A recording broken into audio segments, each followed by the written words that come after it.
코스피는 올랐는데 하락 종목은 2,000개가 넘었습니다. 삼성전자는 3.8% 상승했고 SK하이닉스도 2.3% 올랐지만 코스닥은 4.6% 급락했습니다. 지수만 보면 반등이 이어진 강한 장이었지만 실제 계전은 그렇지 않았던 분이 훨씬 많았을 겁니다. 이런 날이 가장 판단하기 어렵습니다. 삼성전자와 SK하이닉스가 시장을 구한 것인지 아니면 두 종목이 지수의 위험을 가리고 있는 것인지 구분해야 하기 때문입니다. 삼성전자도 최근 25만 원 아래에서 28만 1,500원까지 빠르게 올라왔습니다. 그렇다면 지금 보유자는 오늘의 반등을 매도 기회로 써야 할까요? 아니면 엔비디아 실적과 잭슨홀까지 확인하기 위해 다음 주도 가져가야 할까요? 오늘은 장마감, 수급부터 주주 환원 기대의 실체, AI와 메모리 업황, 레버리지 상품이 주가를 흔드는 현재의 기형적인 시장 구조까지 감안해 평단별 대응을 정리해 보겠습니다. 먼저 오늘 장의 구조부터 정확히 보겠습니다. 코스피는 미국 장기금리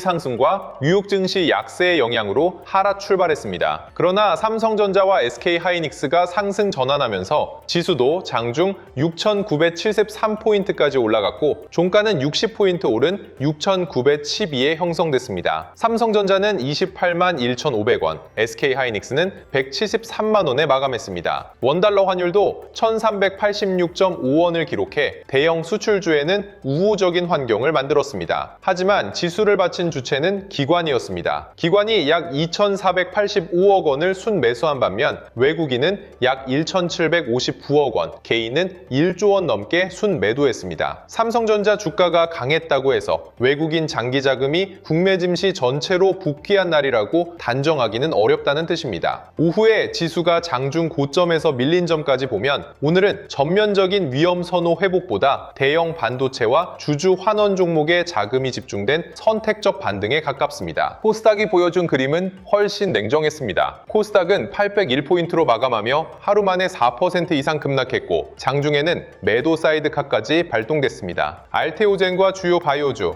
에코프로와 에코프로비엠 같은 2차 전지 종목이 동반 하락했습니다. 코스피에서도 삼성전기와 한미반도체, 전력인프라 종목들이 약세를 보였습니다. 삼성전자와 SK하이닉스는 올랐지만 반도체 소부장으로 매수세가 퍼지지 않았고 성장주에서는 오히려 자금이 빠져나간 겁니다. 이것이 오늘 코스피 상승을 곧바로 강세장 복귀로 해석하기 어려운 이유입니다. 건강한 상승이라면 대형 반도체가 먼저 오르고 이후 장비와 기판, 전력인프라, 코스닥 성장주로 거래대금이 확산되는 과정이 나와야 합니다. 그런데 오늘은 두 대형주가 지수를 끌어올리는 동안 시장의 폭은 더 좁아졌습니다. 다음 주 코스피가 7,000포인트에 도전하더라도 상승 종목 수와 업종 확산이 따라오지 않으면 지수만 강한 변동성의 함정이 될 수 있습니다. 삼성전자 반등의 직접적인 재료는 주주 환원 기대였습니다. SK하이닉스는 40조 원 규모의 자사주를 매입한 뒤 소각하겠다는 계획을 공식 발표했습니다. 발행 주식 수가 줄어들면 같은 이익을 더 적은 주식이 나눠 갖기 때문에 주당 순이익과 주주 가치가 높아질 수 있습니다. 시장에서는 SK하이닉스의 결정을 본 뒤 삼성전자도 훨씬 큰 규모의 특별 배당이나 자사주 매입을 내놓을 수 있다는 기대가 커졌습니다. 다만 여기에서 반드시 사실과 전망을 구분해야 합니다. 21일 정규장 마감 시점까지 삼성전자가 공식적으로 제시한 정책은 2024년부터 2026년까지 발생한 잉여 현금 흐름의 50%를 환원하고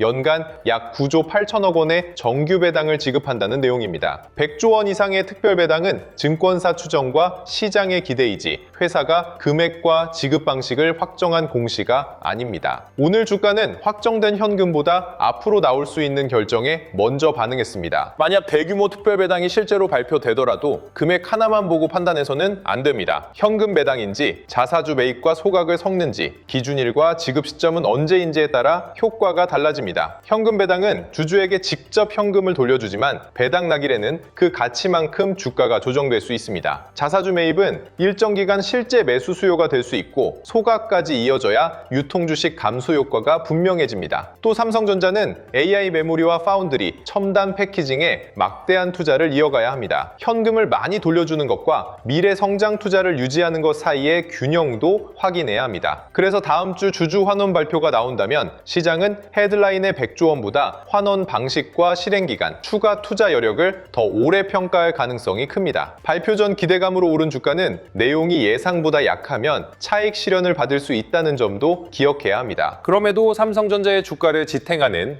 실적 근거는 분명합니다. 삼성전자는 2분기에 매출 171조 5천억 원과 영업이익 89조 5천억 원을 기록했습니다. 반도체를 담당하는 DS 부문은 매출 127조 5천억 원, 영업이익 89조 2천억 원으로 전체 이익을 사실상 이끌었습니다. AI 서버에 들어가는 고용량 D램과 기업용 SSD, HBM 판매가 늘었고 메모리 가격 상승까지 더해졌습니다. 삼성전자는 하반기에도 서버 D램과 기업용 SSD, HBM 수요가 공급을 웃도는 환경이 이어질 것으로 전망하고 있습니다. HBM4 판매를 확대하고 주요 고객사에 HBM4E 샘플도 출하했습니다. 파운드리에서는 HBM 베이스 다이와 미국 고객 주문, 2나노 고성능 컴퓨팅 과제 확대가 실적 개선의 단서가 되고 있습니다. 최근의 반등이 주주 환원 기대만으로 만들어진 것은 아니며 강한 현금 창출력이 환원 기대의 배경이 되고 있다는 의미입니다. 다음 주 AI 업황을 확인할 가장 중요한 시험지는 엔비디아 실적입니다. 엔비디아는 미국 현지 시간 26일 장 마감 뒤 2027 회계연도 2분기 실적을 발표합니다. 한국에서는 27일 새벽에 결과와 경영진 설명을 확인하게 됩니다. 시장은 매출이 예상치를 넘는지만 보지 않을 겁니다. 데이터 센터 성장률과 총이익률, 차세대 AI 가속기 공급 일정, 고객사의 주문 강도가 더 중요합니다. 엔비디아의 수요가 유지되고 총이익률까지 방어된다면 AI 투자 사이클이 높은 금리를 견디고 있다는 신호가 됩니다. 이는 삼성전자의 HBM4와 서버 D램, 스크하이닉스의 고부가 HBM 수요에 직접적인 안도감을 줄 수 있습니다. 반대로 매출은 좋아도 고객사의 투자 속도나 수익성에 대한 경계가 나온다면 AI 전체가 아니라 실적이 확실한 소수 기업으로 자금이 더 좁게 몰릴 수 있습니다. 마이크론이 대규모 AI 투자를 발표한 뒤 미국 증시 약세 속에서도 상승한 점은 메모리 업황에 긍정적입니다. 시장은 AI 서버용 메모리와 저장 장치에 대한 주문이 아직 꺾이지 않았다고 보고 있습니다. 특히 HBM은 단순히 D램 웨이퍼를 늘린다고 바로 생산할 수 있는 제품이 아닙니다. 고성능 공정과 적층, 발열 제어, 패키징, 고객 인증이 함께 필요하기 때문에 공급 제약이 단기간에 풀리기 어렵습니다. 다만 메모리 업체들의 투자가 동시에 커지면 시장은 2027년 이후 공급 증가를 미리 걱정할 수 있습니다. 중국 창신 메모리의 범용 D램 증설도 계속 확인해야 할 변수입니다. 삼성전자와 SK하이닉스가 다음 주에도 강하려면 현재 HBM 부족뿐 아니라 장기 공급 계약과 고부가 제품 비중을 통해 다음 해 이익의 지속 가능성을 보여줘야 합니다. AI 수요가 강하다는 말만으로는 부족하고 주문과 가격, 수율이 함께 확인돼야 주가의 재평가가 오래 갈 수 있습니다. 거시경제에서는 금리의 절대 수준보다 상승 속도가 중요합니다. 미국 10년물 국채금리는 다시 4.7%, 30년물은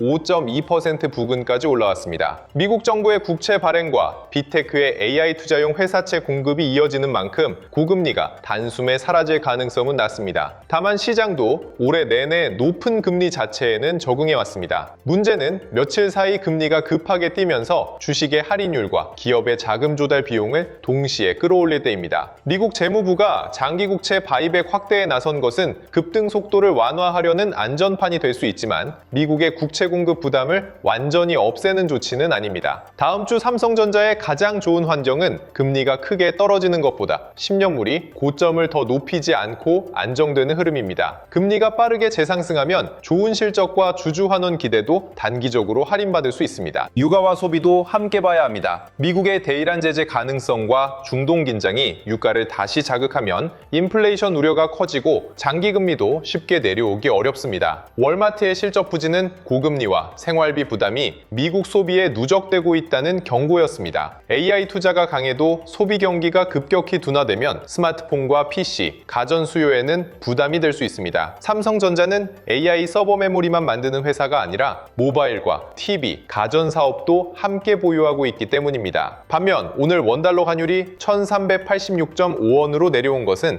외국인 자금의 국내 증시 복귀 가능성과 수입 물가 부담 완화 측면에서 긍정적입니다. 다음 주에는 원화가 안정되면서 외국인이 삼성전자 현물과 지수 선물을 함께 사는지 확인해야 합니다. 환율만 내려가고 외국인이 현물을 계속 판다면 주주 환원 기대에 따른 단기 환전 수요만 반영됐을 가능성도 열어둬야 합니다. 다음 주 일정은 26일부터 한꺼번에 몰립니다. 미국 현지 시간 26일에는 2분기 국내 총생산 수정치와 기업이 7월 개인소득과 소비지출이 함께 발표됩니다. 개인소비지출 물가지표가 예상보다 높으면 국채금리가 다시 튈 수 있고 소비가 급격히 약하면 경기도나 우려가 커질 수 있습니다. 같은 날 미국장 마감 뒤에는 엔비디아 실적이 나옵니다. 27일부터 29일까지는 잭슨홀 경제정책 심포지엄이 열립니다. 워시 연준 의장이 재정과 통화정책, 장기금리 변동성에 대해 어떤 메시지를 내놓는지가 핵심입니다. 결국 한국 증시는 26일 밤 물가와 성장률을 확인하고 27일 아침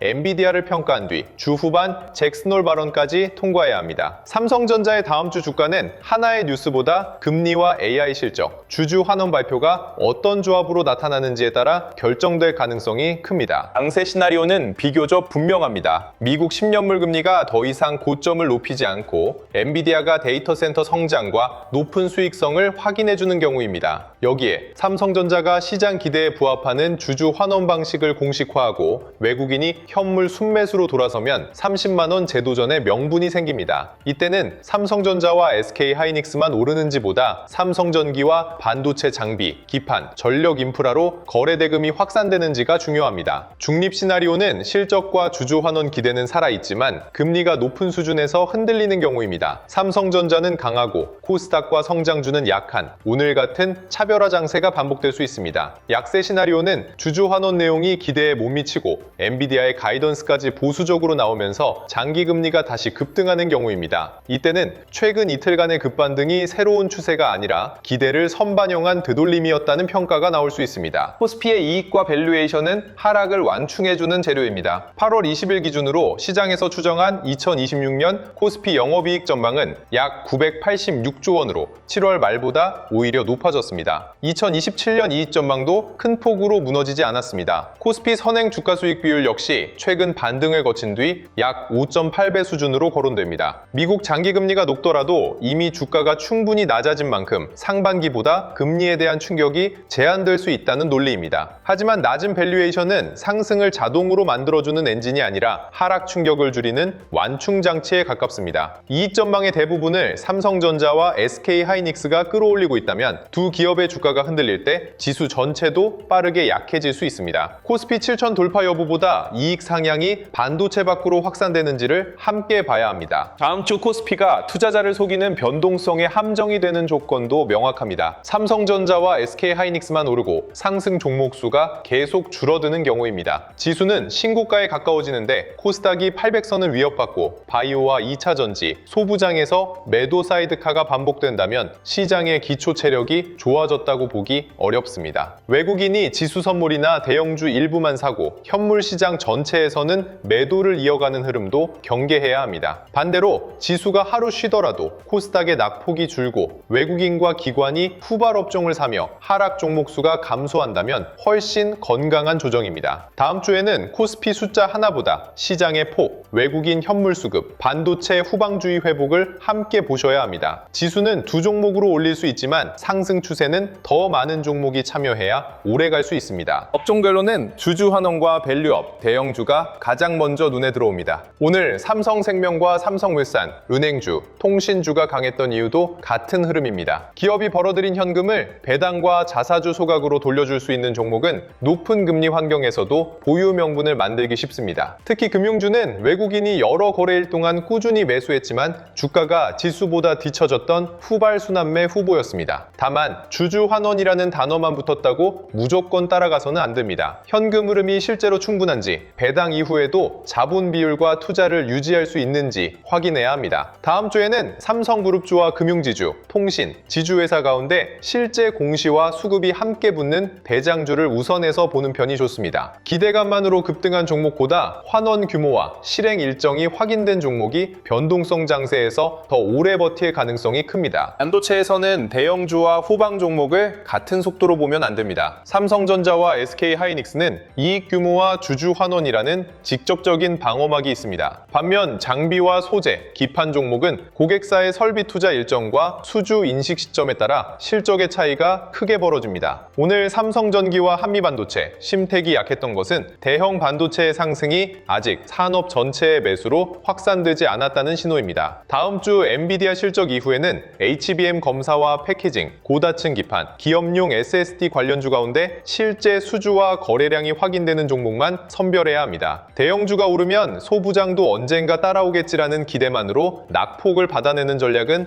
위험합니다. 대형 반도체가 강한 날에도 후방 종목이 계속 밀린다면 시장이 실적의 확실성을 훨씬 엄격하게 따지고 있다는 뜻입니다. 전력 인프라와 로봇, 피지컬 AI, K-뷰티도 다음 순환매 후보로 볼 수 있습니다. AI 데이터 센터 투자가 이어지면 변압기와 전력망, 냉각 설비에 대한 구조적인 수요는 사라지지 않습니다. 다만 오늘 LS 일렉트릭과 효성중공업이 크게 하락한 만큼 단순히 장기 성장 스토리만 믿고 바로 추격할 구간은 아닙니다. 거래량이 줄면서 낙폭이 안정되고 기관 수급이 다시 들어오는지 확인해야 합니다. 로봇과 피지컬 AI는 엔비디아가 자동차와 로봇 플랫폼의 성장성을 강조할 경우 관심이 살아날 수 있습니다. K-뷰티는 미국 소비 둔화 우려 속에서도 수출과 실적이 유지되는 종목을 중심으로 차별화가 가능해 보입니다. 결국 다음 주 관심 업종은 주주 환원 대형주, AI 반도체, 전력 인프라, 로봇, K-뷰티입니다. 다만 오늘처럼 시장의 폭이 좁을 때는 테마 이름보다 외국인과 기관이 실제로 선택한 대장주를 먼저 확인해야 합니다. 이제 단일 종목 레버리지 상품을 보겠습니다. 전날 삼성전자와 SK하이닉스가 급등하자 관련 레버리지와 인버스 16종의 거래 대금이 다시 1조 원을 넘어섰습니다. 그동안 레버리지를 공격적으로 매수했던 개인은 급등을 이용해 일부 차익 실현에 나섰고 외국인은 일부 SK하이닉스 레버리지 상품을 순 매수했습니다. 동시에 개인은 하락에 베팅하는 인버스 상품도 사들였습니다. 이 수급을 외국인이 SK하이닉스를 장기적으로 확신하고 개인은 하락 전환을 예상했다고 단순하게 해석하면 안 됩니다. 레버리지와 인버스 거래에는 단기 차익 거래와 해지, 상품 간 가격 차이를 이용하는 자금이 많이 섞여 있습니다. 거래 대금이 크다는 사실은 방향에 대한 확신보다 시장 참여자의 베팅이 양쪽으로 커졌다는 뜻에 가깝습니다. 특히 급등 다음 날 레버리지와 인버스가 동시에 활발해지면 변동성이 정상화되다고 보기 어렵습니다. 레버리지 상품은 삼성전자와 SK하이닉스, 코스피의 장중 움직임도 증폭할 수 있습니다. 운용사는 하루 수익률의 2배를 맞추기 위해 파생 상품과 현물 등을 이용해 노출을 매일 조정합니다. 기초 종목이 크게 오르면 목표 배율을 맞추기 위한 추가 해지 수요가 생길 수 있고 급락하면 반대로 노출을 줄이는 주문이 나올 수 있습니다. 이 주문이 장 후반 프로그램 매매와 외국계 알고리즘, 인버스 상품의 해지까지 겹치면 상승이 상승을 부르고 하락이 하락을 부르는 흐름이 나타날 수 있습니다. 삼성전자와 SK하이닉스의 시가총액 비중이 큰 만큼 두 종목의 확대된 변동성은 코스피까지 흔듭니다. 다만 레버리지 상품 거래대금 1조 원이 그대로 삼성전자와 SK하이닉스 현물 1조 원의 매수나 매도로 연결되는 것은 아닙니다. 상품마다 수합과 선물, 현물의 조합이 다르기 때문에 정확한 영향은 장중 프로그램 수급과 함께 확인해야 합니다. 투자 대상으로서 레버리지는 현물 삼성전자와 전혀 다르게 다뤄야 합니다. 이 상품은 장기 주가의 도배가 아니라 하루 수익률의 도배를 목표로 합니다. 주가가 급등과 급락을 반복하면 매일의 리밸런싱과 음의 복리 때문에 삼성전자가 출발 가격으로 돌아와도 레버리지 상품은 손실이 남을 수 있습니다. 특히 엔비디아 실적과 미국 물가지표, 잭슨홀 발언이 몰린 다음 주는 밤사이 가격이 크게 벌어질 위험도 있습니다. 현물은 기업의 실적을 믿고 시간을 기다릴 수 있지만 레버리지는 시간이 자동으로 내 편이 되어주지 않습니다. 따라서 오늘 반등은 레버리지 비중이 과도한 투자자에게 다음 주까지 무조건 버티라는 신호가 아니라 일부 수익을 확정하고 현금을 확보할 기회에 가깝습니다. 추가 매수는 엔비디아 실적 전 방향을 맞히는 베팅보다 이벤트 뒤 변동성이 줄고 외국인 수급이 확인된 다음에 검토하는 편이 안전합니다. 이제 평단별 대응을 정리하겠습니다. 평단이 23만 원 이하라면 현재 수익 쿠션이 충분한 편입니다. 생활자금이나 대출이 들어가지 않았고 비중도 과도하지 않다면 현물 핵심 물량은 다음 주까지 가져갈 수 있습니다. 다만 최근 급등으로 삼성전자 비중이 계좌의 절반을 넘었다면 일부 대응 물량을 줄여 현금을 만드는 것은 합리적입니다. 평단이 23만 원에서 25만 원 사이라면 최근 공포 구간에서 매수한 물량입니다. 25만 원 아래는 결과적으로 좋은 매수 기회를 줬지만 그 판단이 유효했던 이유는 가격만 낮았기 때문이 아닙니다. 사상 최대 실적과 메모리 공급 부족, 주주 환원 기대가 살아있는 상황에서 과도한 수급 충격으로 가격이 밀렸기 때문입니다. 이 구간의 현물 보유자는 전량 매도보다 핵심 물량을 남기고 엔비디아 실적 전 일부 수익만 확정하는 방식이 더 균형적입니다. 레버리지로 매수했다면 같은 평단이라도 현물보다 먼저 비중을 줄여야 합니다. 평단이 25만 원에서 27만 원이라면 이제 손실 회복을 넘어 수익 관리 구간에 들어왔습니다. 삼성전자 주주 환원이 공식 확정되기 전 기대감만으로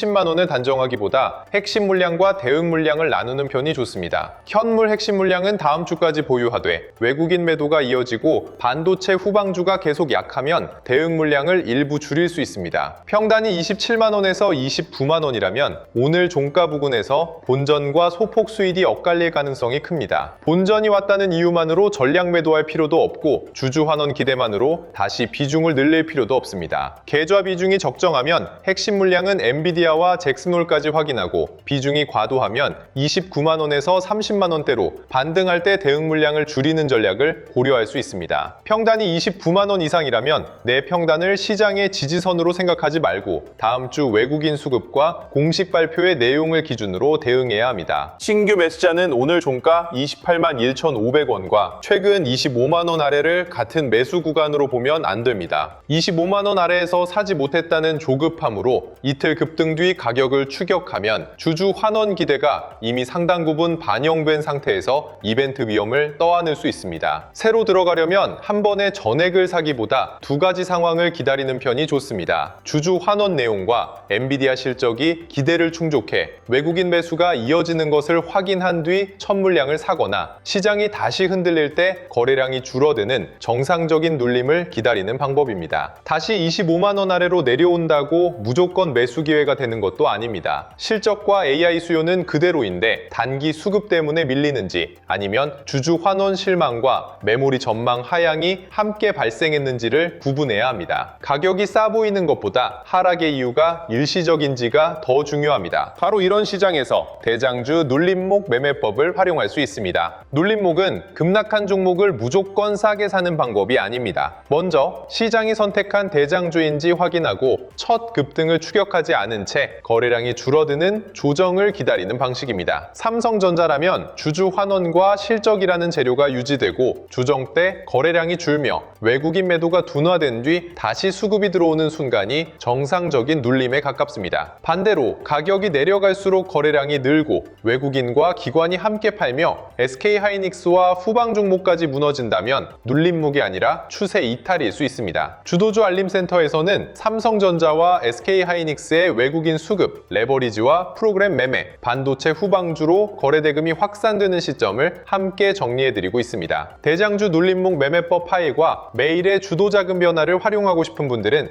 영상 아래 더보기란에 주도주 알림센터 공식 신청 페이지를 확인해 주시기 바랍니다. 결론을 정리하겠습니다. 삼성전자의 반등은 실적과 AI 메모리 수요, 주주 환원 기대가 함께 만든 흐름이기 때문에 단순한 기술적 반등으로만 보기는 어렵습니다. 하지만 오늘 코스피가 오른 동안 코스닥은 4.63% 급락했고 외국인은 코스피 현물을 순매도했으며 반도체 후방주도 약했습니다. 아직 시장 전체의 상승 추세가 복구됐다고 말하기에는 참여 종목이 너무 적습니다. 현물 보유자는 비중이 과도하지 않다면 핵심 물량을 다음 주 엔비디아 실적과 잭슨홀까지 가져가는 전략이 우세합니다. 다만 외국인 매도가 계속되고 주주 환원 발표가 기대에 못 미치며 시장의 폭이 더 좁아진다면 대응 물량은 반등해서 줄여야 합니다. 레버리지 투자자는 현물보다 먼저 위험 노출을 낮추는 것이 우선입니다. 25만 원 아래는 최근 좋은 기회였지만 현재 28만 원대는 확인 없이 추격할 자리가 아닙니다. 다음 주에는 코스피 7000이라는 숫자보다 외국인 수급과 엔비디아의 AI 수요, 삼성전자의 공식 주주 환원 방식, 후방 업종으로의 확산을 확인해 보시기 바랍니다. 오늘 영상이 도움이 되셨다면 구독과 좋아요로 함께 해주세요.